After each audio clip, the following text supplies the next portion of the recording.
अस्सलामुअलैकुम। 800 साल पहले दुनिया ने एक ऐसा शख्स देखा था जो शायद उस पूरे युग के लिए एक अभिशाप था। उस जमाने में अगर बच्चा रात को रोता तो माँ कह देती, बेटा सो जा नहीं तो चंगेज़ खान आ जाएगा। इस आदमी ने न सिर्फ लोगों को, न सिर्फ शहरों को, बल्कि पूरे के पूरे देशों को ही मिटा दिया। इस वीडियो को आखिर तक ज़रूर देखना। आप चंगेज़ खान के बारे में 21 ऐसी बातें जानेंगे जो शायद आपके होश उड़ा दे। नंबर 21। शुरुआत करते हैं चंगेज़ खान द्वारा किए गए कत्लेआम से। हिस्टोरियंस कहते हैं कि इतना भयंकर नरसंहार शायद किसी भी बादशाह और तानाशाह द्वारा नहीं किया गया। आंकड़े बताते हैं कि चंगेज़ खान ने करीब 40 मिलियन लोगों को मौत के घाट उतार दिया और कुछ सोर्सेज तो इससे भी ज़्यादा संख्या बताते हैं। 13वीं सेंचुरी में एक ईरानियन हिस्टोरियन थे जिनका नाम था राशिद अल-दीन। उन्होंने लिखा है कि चंगेज़ खान ने ईरान में इतना भयंकर नरसंहार मचाया था कि ईरान की जनसंख्या 25 लाख से 2.5 लाख पर आ गई थी। आपको जानकर हैरानी होगी कि चंगेज़ खान के अटैक से पहले ईरान की जो जनसंख्या थी, उस जनसंख्या तक फिर से पहुंचने के लिए ईरान को 5 सदियां लग गई। नंबर 20। चंगेज़ खान की एक बेटे की शादी तोकुचर नाम के एक शख्स से हुई थी जो चंगेज़ खान के बेहद करीब था। ईरान के निशापुर शहर के एक तीरंदाज ने उसकी हत्या कर दी। इसका बदला लेने के लिए चंगेज़ खान ने पूरे निशापुर की एंटायर पॉपुलेशन को ख़त्म कर दिया। इंसानों की तो बात ही छोड़ दीजिए, उसने निशापुर में एक भी जीवन बचने नहीं दिया। वहाँ के कुत्ते बिल्लियों तक को ख़त्म कर दिया था। उसने एक पिरामिड पर लोगों के स्कल्स का ढेर लगा दिया ताकि भविष्य में कोई चंगेज़ खान की फैमिली पर अटैक करने की ज़रूरत ना कर सके। नंबर 19। कार्निग इंस्टीट्यूट ऑफ साइंस के अकॉर्डिंग चंगेज़ खान द्वारा किए गए कत्लेआम के कारण एटमॉस्फेयर से करीब 700 मिलियन टन कार्बन डाइऑक्साइड का सफाया हो गया था। उसने हज़ारों गांव, शहर, कस्बों को पूरी तरीके से तबाह कर दिया था। मतलब जहाँ पहले बस्तियाँ होती थी, लोग रहते थे, वहीं अब भारी मात्रा में जंगल, वनस्पतियाँ पैदा हो गई थी। इस तरह चंगेज़ खान के नरसंहार ने अनजाने में ही उसे एक बहुत बड़ा इन्वायरमेंटलिस्ट बना दिया था। नंबर 18। इतिहास का बिगेस्ट बारबेरियन होने के बावजूद भी चंगेज़ खान कई मामलों में प्रोग्रेसिव बिलीफ रखता था। आपको जानकर हैरानी होगी कि उसमें धार्मिक कट्टरता बिल्कुल नहीं थी। वो इस बात को अच्छी तरीके से समझता था कि उसके अपने लोग जितने खुश रहेंगे उतना उनमें आपसी विद्रोह की संभावना कम रहेगी।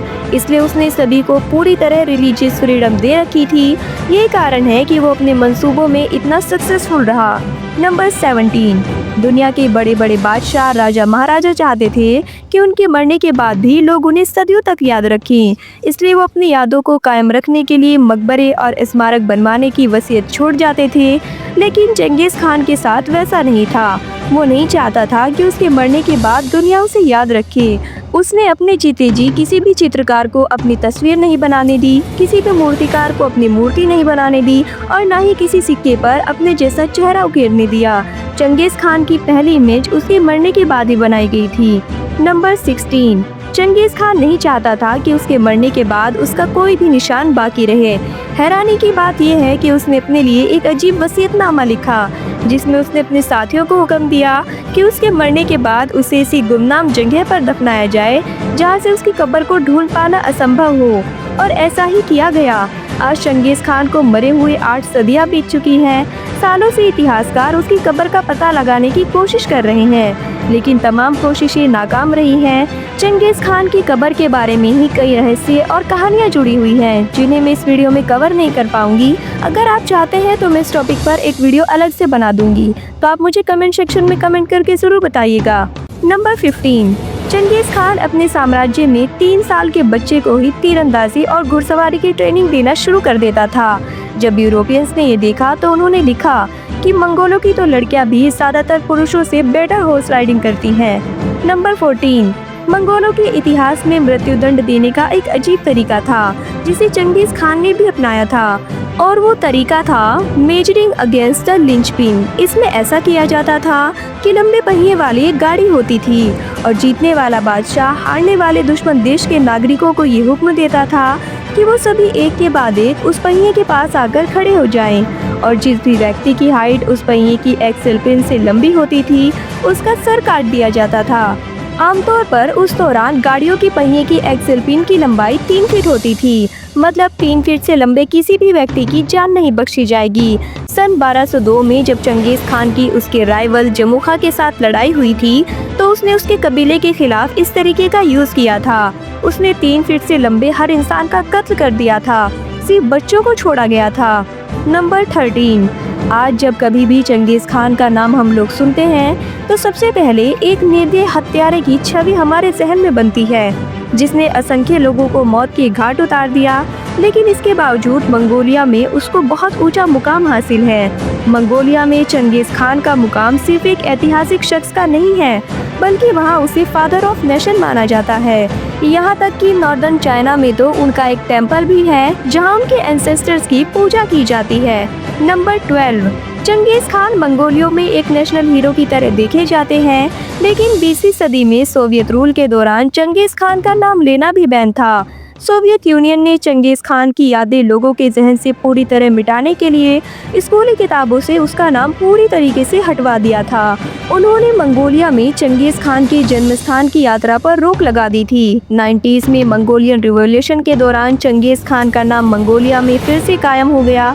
चंगेज खान मंगोलिया की कला और संस्कृति में वापस आ गया। यहाँ तक कि मंगोलियन करेंसी में चंगेज खान का ही चित्र नजर आता है।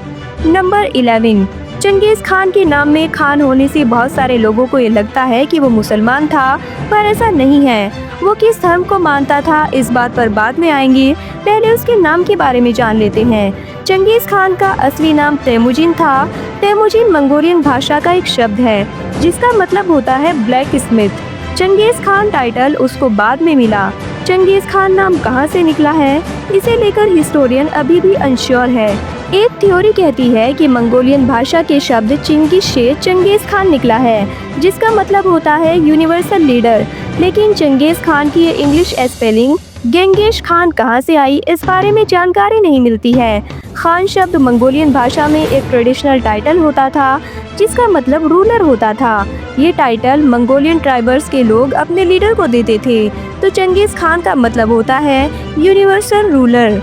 नंबर 10। 13th सेंचुरी से पहले नॉर्थ और वेस्ट चाइना में बहुत से नोमैडिक ग्रुप्स थे जिन्होंने धीरे धीरे बसे हुए क्षेत्रों में आना शुरू कर दिया। मंगोल्स भी इन्हीं में से एक थे जो छोटे छोटे कबीलों में बसे हुए थे। तेमुजिन भी इन्हीं लोगों में से एक था जिसने 1206 में इन सभी छोटे छोटे कबीलों को एक किया और वो उनका लीडर बन गया। मंगोलों का लीडर बनने के बाद ही उसने चंगेज खान टाइटल अडॉप्ट किया था। नंबर 9। चंगेज खान तेगरिज्म धर्म को मानता था। तेगरिज्म एक पुराना सेंट्रल एशियन धर्म था और इसके मानने वाले आज भी सेंट्रल एशिया के कई देशों में रहते हैं।